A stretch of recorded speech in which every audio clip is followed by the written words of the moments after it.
Me gusta la idea de Arendt cuando dice que mediante la acción y el discurso los hombres muestran quiénes son, revelan activamente su única y personal identidad y hacen su aparición en el mundo humano. Es decir, aparecemos, se nos ve, pasamos a ser ciudadanos y siempre el espacio público es el lugar de la política. Lo privado femenino se hace público, se revela y con ello entra en el mundo. Nacemos como alguien y con la palabra revelamos quién somos. El ultraje sexual, al tomar la voz de la denuncia, deja de ser el algo para convertirse en el alguien con sus derechos.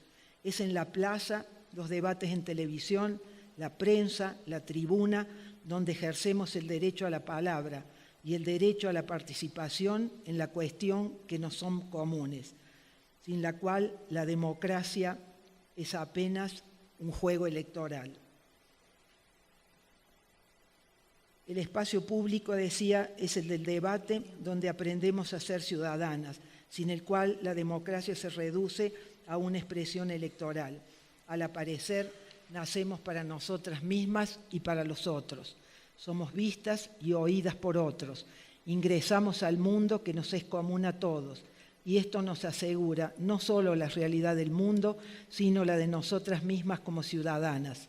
En el tránsito a conquistar en quienes somos como mujeres, sobrevive culturalmente el algo de los que comercian con el cuerpo femenino, ese tráfico de mercancía vulgarizado por la publicidad o destruido por la trata y el crimen organizado. Somos quien cuando poblamos las universidades y un algo cuando las estudiantes son violadas en los baldíos cercanos a las universidades. Somos quien cuando intentamos vivir autónomas, independientes y a la par desencadenamos furia en los varones con los que actuamos, sea en el trabajo o en la alcoba, que nos denigran para regresarnos a ser algo.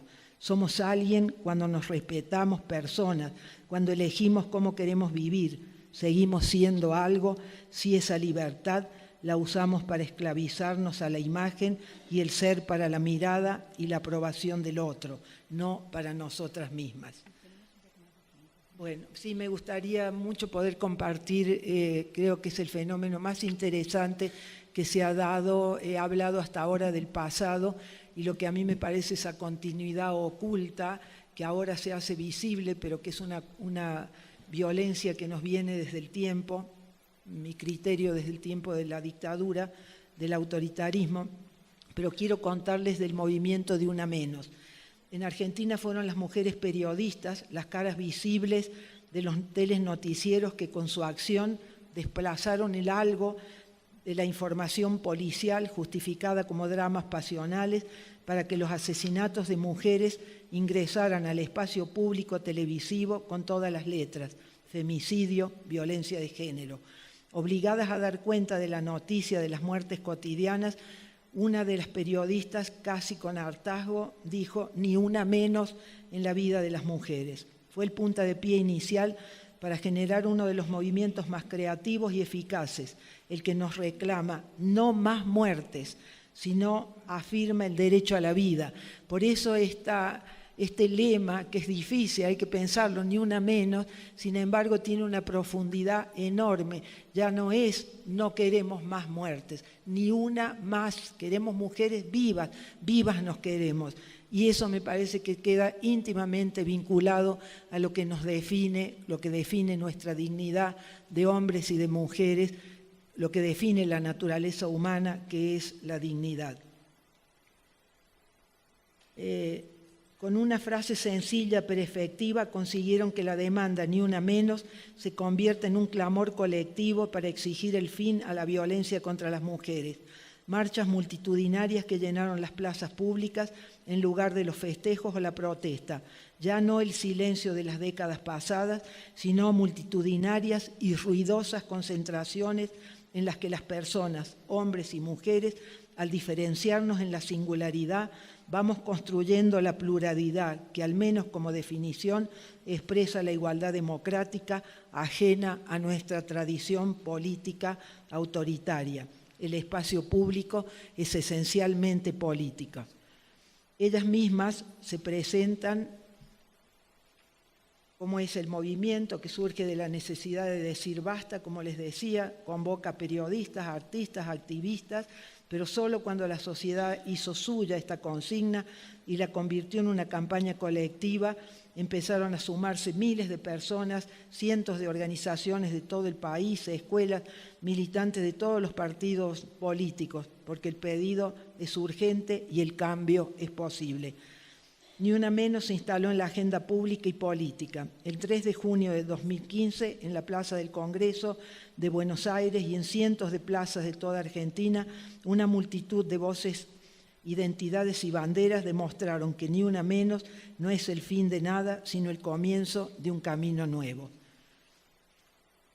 Iba a contarles del... ¿Puedo contarles? Sí. En Argentina tenemos la obligación de incluir a una candidata mujer cada 3 hombres. Y esto ha elevado a más del 30% de mujeres en el Parlamento, le llamamos el cupo femenino. Son las diputadas mujeres las que ponen el cuerpo para la denuncia. Sin embargo, no todas las dirigentes mujeres que denuncian la violencia de género ponen el mismo énfasis para denunciar la corrupción del poder dominada por los varones de la política, que son los que siguen resistiendo la paridad en la representación parlamentaria. Ni las periodistas ni las legisladoras que denuncian la corrupción y la violencia contra la mujer participan del debate político, dominado por las discusiones en torno al poder. En la política, a pesar del número mayor de representación femenina, es donde todavía seguimos siendo el algo del número. No terminamos de configurar un quiénes, ya que se nos sigue viendo como ingenuas o utópicas, contrapuestas al pragmatismo, que por supuesto ellos son los estrategas, nosotros somos las principistas o no entendemos de política. Si, como escribió el húngaro Sándor Márai, uno siempre responde con su vida a las preguntas más importantes, mis preguntas obsesión sobre el pasado de los desaparecidos, por qué sucedió y qué hacemos las personas y las sociedades con lo que nos pasa, ahora se me agrega una nueva obsesión: pasar de la denuncia de las violaciones al anuncio de los derechos. El trabajo más duradero si encaramos una auténtica educación en derechos humanos, porque cuando hablamos de violencia, hablamos de la violación al derecho fundamental a la vida, a la integridad, a la libertad y a la igualdad, sustento jurídico, filosófico de los derechos humanos consagrados universalmente. Fueron las tragedias del nazismo, la guerra y las amenazas del poder totalitario las que obligaron a los hombres sensatos del mundo a elaborar esa bella utopía que es la Declaración Universal de los Derechos del Hombre, cuya redacción contó con el liderazgo de una mujer, Eleonora Roosevelt. Todos los seres humanos portan derechos solo por su condición de persona, valores que en términos filosóficos y espirituales son la visión más cercana a la sacralidad de la vida del cristianismo. La dignidad es lo que define la naturaleza humana, no el sexo. Al formar parte de la gran familia de la humanidad, el otro siempre es un igual. Lo que le afecta, nos afecta. Los derechos humanos como normativa expresan cívicamente el amor al prójimo, al otro, al cualquiera, al que debo respetar en su singularidad. Sin embargo, en el discurso político, al menos en mi país, las palabras como amor, perdón, compasión, son ajenas a la traducción política de esa igualdad, la pluralidad democrática. En el reconocimiento a la singularidad y la diferencia, mostramos lo mejor de nuestra condición humana, principios que a partir de la década del 60 tomaron forma jurídica en los tratados internacionales de derechos humanos, como pueden ser los derechos civiles y políticos o los derechos económicos y sociales que encadenan a los estados. Y esto ha sido una auténtica revolución jurídica, ya que los estados, cuando adhieren a los tratados, están obligados a comprometerse y además hay árbitros formados por otros estados que cada año tienen que hacer un informe periódico de cuál es la situación de los estados humanos en México, en Argentina, es decir, todos los países que han adherido a esos tratados, que en general somos los primeros en firmarlos, pero después estamos entre los de atrás en cumplirlos, ¿no? Pero ya que esté escrito es una ayuda enorme.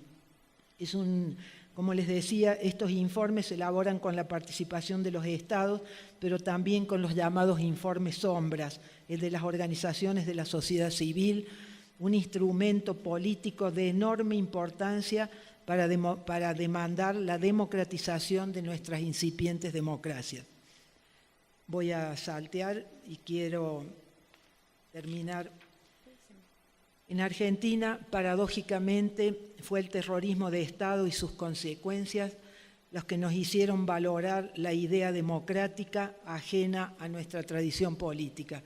Soy una típica hija de los 70 que no creía en la democracia, la veía como un valor burgués y por supuesto me formaba en la universidad y tenía la militancia porque creíamos en la revolución social. Y hoy he abrazado la causa de los derechos humanos que conjugan con la vida y conjugan con la democracia. En el siglo XX en Argentina siempre hubo generales presidentes que nos dejaron una idea muy autoritaria. En realidad, ese autoritarismo ha impregnado de tal manera la cultura política hasta los días de hoy, cuando no se termina de incorporar como cultura democrática la de la convivencia, el respeto a la diferencia.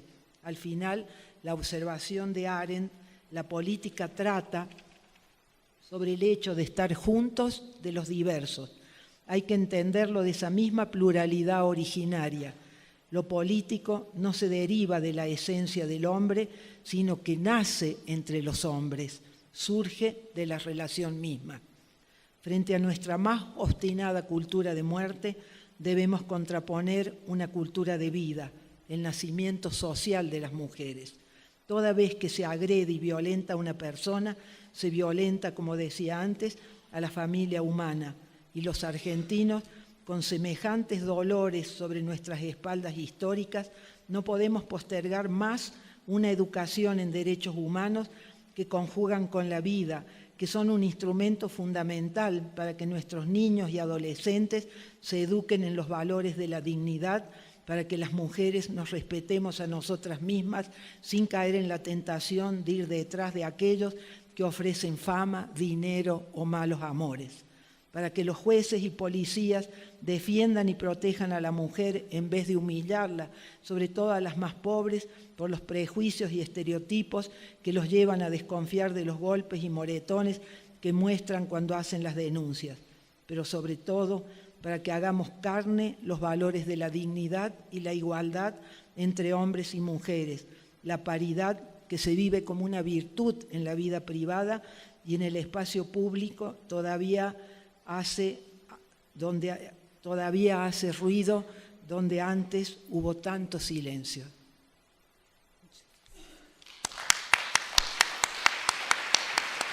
Gracias. Una pena, Santiago.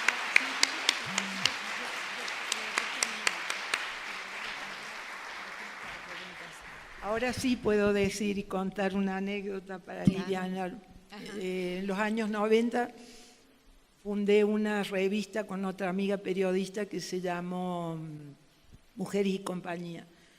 En esa revista la publicidad que hicimos era: le pedimos a Dios que nos ayude a hacer la mejor revista de mujeres. Ella nos escuchó.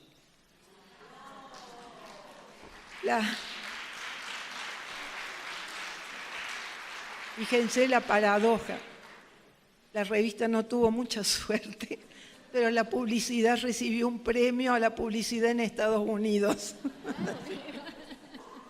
Muchísimas gracias. Pues es tiempo para las preguntas. Les pedimos que nos hagan llegar sus papeletas. Aquí están, hay una canasta y también están recogiendo en los lados laterales para que por favor nos las hagan llegar. Mientras, pues muchísimas gracias, Norma. La verdad fue un tema muy, muy importante. Me llamó mucho la atención que lo llamaste silencios y a lo largo de la conferencia pues estuvimos viendo por qué esos silencios, ¿no? Cómo los silencios realmente pues nos han obligado a callar muchas cosas a todas las mujeres. Pero mi pregunta sería cómo ahora las chicas más jóvenes que están más en libertad, ¿no? Ya cuando ya tal vez ese pudor y ese amor que les impidía hablar a ellas, las puede hacer realmente hablar ahora, o todavía hay esta ¿qué se le puede llamar? Esta resistencia a poder expresar, sobre todo cuando han sido víctimas de tantas violaciones. Y el sentido metafórico del silencio es que realmente nosotras, ahora tenemos palabra, antes tuvimos que gritar para ser escuchadas. Exacto. Hoy nos legitiman las leyes, se consagran nuestros derechos, sobreviven toda la cultura que nos desvaloriza, pero lo cierto es que podemos hablar, que la palabra femenina es una palabra muy poderosa, que hoy tenemos la obligación de aquellas que tenemos responsabilidad de micrófono, contribuir a que aquellas que no pueden hablar por el silencio del dolor, y esto insisto con esto, que no llevo estadística, pero sí tengo mucho testimonio recogido como periodista, como escritora, y lo más difícil de comunicar es la intimidad del dolor. Entonces, el silencio no es solo porque no teníamos palabra las mujeres, sino que es un silencio herido, es un silencio lastimado. Por eso es la obligación de que nosotras hablemos por ellas, de que nosotras trabajemos sobre aquellas instituciones que tienen que protegerlas y sobre todo que insistamos en la educación, es decir, nuestras niñas tienen que tener orgullo de ser mujeres, porque no es, seguramente saldrá en este congreso. Todos estamos asistiendo a esta gran contradicción de que nunca las muchachas han tenido más libertad y sin embargo nunca hemos estado más esclavizadas a los atuendos, a las cirugías, a las siliconas, a la mirada del otro, al ser para el otro y nunca para nosotras mismas, ¿no? Entonces me parece que ahí yo personalmente, porque vengo de toda esta cultura de muerte, he llegado a un momento de decir basta, construyamos vida, anunciemos derechos, ayudemos a que estas niñas tengan orgullo de ser mujeres, ¿no? Claro. A partir de los derechos humanos, ¿verdad? Eleanor Roosevelt y todos, tenemos el derecho de hablar y no por miedo callar. Aquí hay unas preguntas que nos están llegando. El primero dice, ¿hay pensamiento crítico que afirma que el feminismo y la teología son incompatibles por las normas religiosas y dogmas que sujetan las vidas de las mujeres y sus cuerpos y sus fuerzas de trabajo? ¿Cuál es su opinión? Primero tengo que pedirles disculpas porque yo no pertenezco a nada y pertenezco a todo. Es decir, no pertenezco, me conmueve que me hayan invitado a un congreso, a una cátedra de teología feminista, que las felicito porque eso es vanguardia. Es decir, yo he venido con el corazón abierto y mi cabeza abierta porque soy yo la que quiere escucharlas, porque sé que están haciendo camino, porque sé que es difícil. Y entonces yo creo que no puede ser incompatible. Yo lo puse en una humorada, es decir, si Dios lo decía el rector, Dios es hombre-mujer, ¿no? Es decir, yo he aprendido a dejar los ismos atrás porque me protegen los años, porque tengo mucha experiencia de haber hecho las cosas en un sentido y me parece que por ahí no va. A mí me ha ayudado trabajar a favor de, no contra nada, no peleo más contra nada, sí trabajo a favor de lo que creo, no llevo más una piedra en la mano, no. Me parece que participo mucho en reuniones de parlamentarias, de mujeres políticas. Vengo ahora de Chile y me parece que las mujeres nos seguimos quejando de los estereotipos. Y sí, los estereotipos de la televisión y demás, yo digo al revés, ¿por qué no cambiamos y hacemos? Somos educadas como madres, las madres cuidan, somos educadas como maestras, las maestras enseñan, somos educadas como amigas, las amigas comparten. Qué maravilla si pudiéramos cuidar del mundo, enseñar al mundo, compartir con el mundo y no entrar en esto que ha hecho tanto daño, que es la disputa por el poder, que es el individualismo, que es la cosificación, porque esto hay que ponerlo, por supuesto, en un marco de una sociedad que ha priorizado el dinero, que solo habla de dinero, que solo hablamos de las cifras de la economía, es decir, y que nunca hablamos del ser, de los valores, de los derechos humanos. Derechos humanos en mi país todavía sigue connotado con la idea de muerte, con los juicios, ¿no? Esos son juicios a los represores y porque hay juicios podemos dedicarnos a hablar de estos temas que son para mí una normativa que nos da un instrumento fantástico que es el de los derechos humanos. Muchas gracias, Norma. Otra pregunta aquí dice, gracias, ahora hablamos de silencios feminicidios. Femicidios. Nosotros decimos femicidios, Femicidios, más perezoso, ustedes dicen feminicidios. Así es. Y dice 12.500 años de silencios, 6.000 años. ¿Y para qué denunciar si las cosas no cambian? Por esperanza, claro, los seres humanos se vive mucho mejor y sobre todo, yo tengo mucho pudor porque digo, no soy religiosa, pero sí creo ser una persona espiritual. La vida, agradezco enormemente que me haya permitido volver a ser cristiana en el sentido más profundo y eso es lo que a mí me ha dado serenidad. Es decir, yo hablo mucho de perdón, pero por supuesto no es el perdón a los represores, es decir, el perdón es íntimo. Es íntimo, ahora la reconciliación es un hecho colectivo. Si no confiamos en nosotros, si no confiamos que podemos construir sociedades más justas, mejores, el hecho mismo que ustedes estén sentados acá, quien haya hecho la pregunta, ya es una esperanza. Si no, se hubiera quedado en su casa. Esa es una hermosa actitud de esperanza, de pensar, por eso inclusive les confieso, yo tenía mucha responsabilidad, mucha inhibición, porque quería dejar lo mejor que yo pudiera dejarles para que saliéramos todas acá felices por ser el primer congreso que abre las puertas a mucho más, pero sobre todo felices en ustedes de tener confianza de que podemos ser mejores y podemos ser más dignos, ¿no? Ahora una pregunta por el comentario de el libro de La culpa al perdón. ¿Cómo pasar de la culpa al perdón? Bueno, esa es una frase que yo usé, se entiende en Argentina. Uno de los comandantes, el más tenebroso, en el juicio de las juntas, apuntándole el dedo hacia a los jueces, les dijo, yo soy responsable, pero no me siento culpable.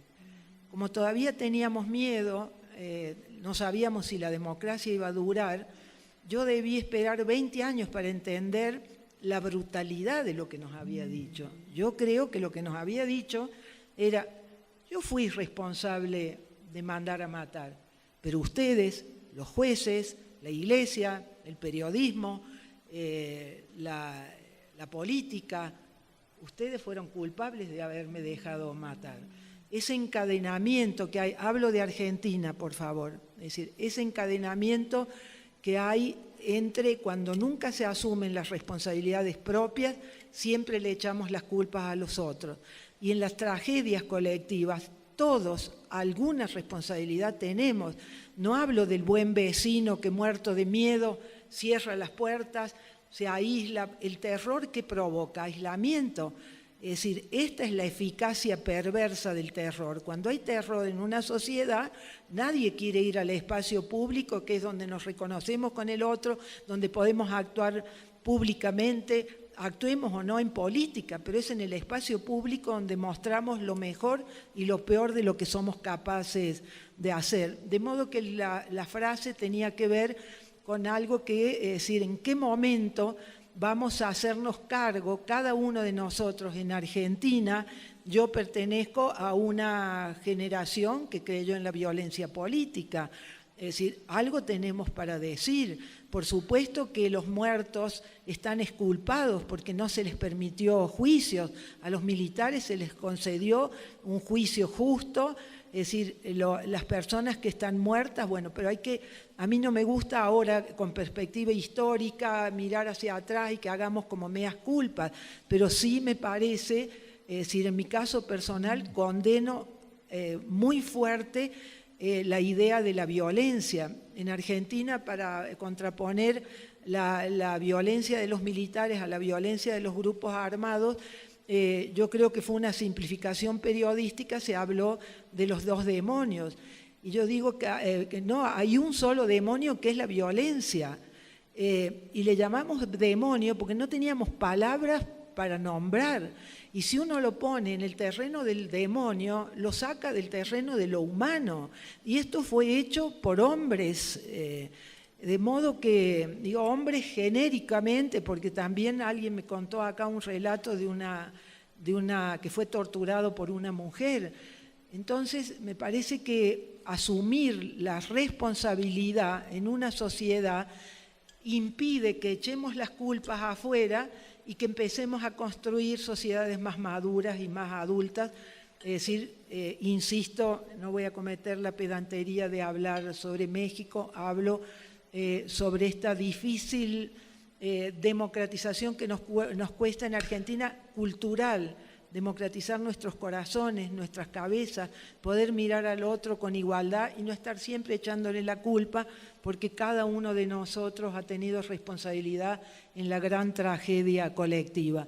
De modo que perdonar es íntimo, la reconciliación es colectiva. Yo estuve ahora en Colombia cuando se firmó el acuerdo de paz y constaté lo que ya había vivido en Argentina y lo que había visto. El dolor es mucho más fuerte que la ira. Son los sufridos, los heridos, los primeros que perdonan. Hay un escritor de Israel, de quien yo tomo siempre esta frase, que le mataron al hijo y está en los movimientos pacifistas, y le dicen, pero ¿cómo le mataron a su hijo y usted es pacifista? Y él dice, el dolor es más fuerte que la ira.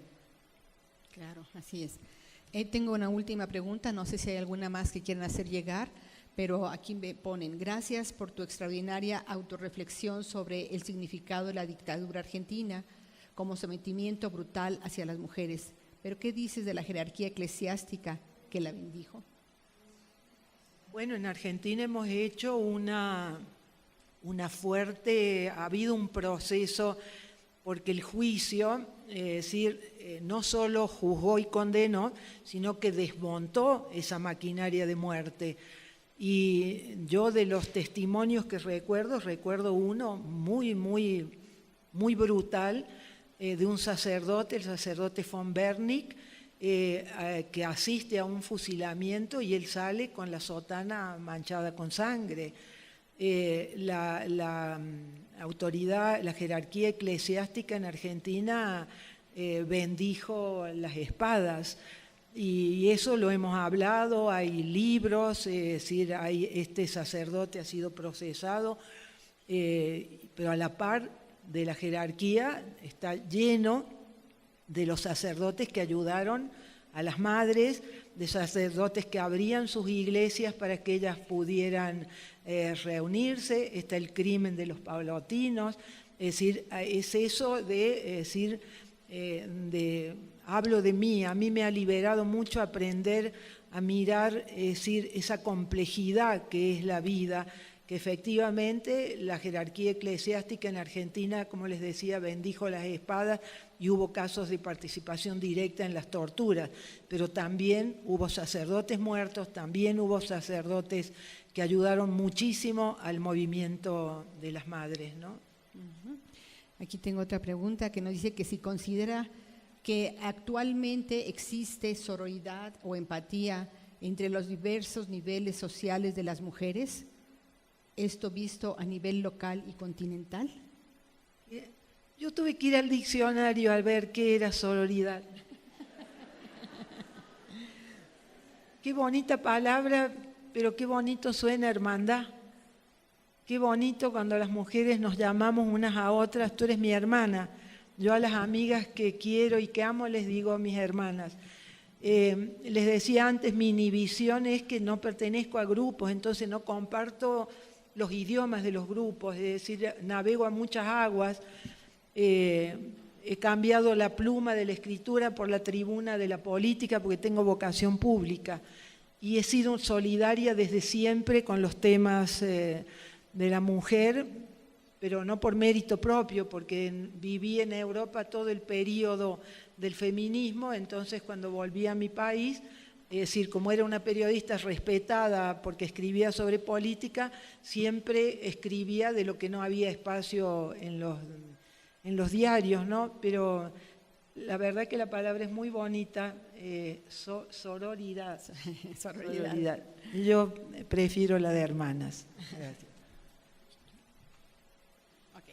Bueno, pues agradecemos muchísimo tu participación, realmente muy enriquecedora, y gracias por compartirla. Gracias. Qué bueno que estás con nosotros. Gracias.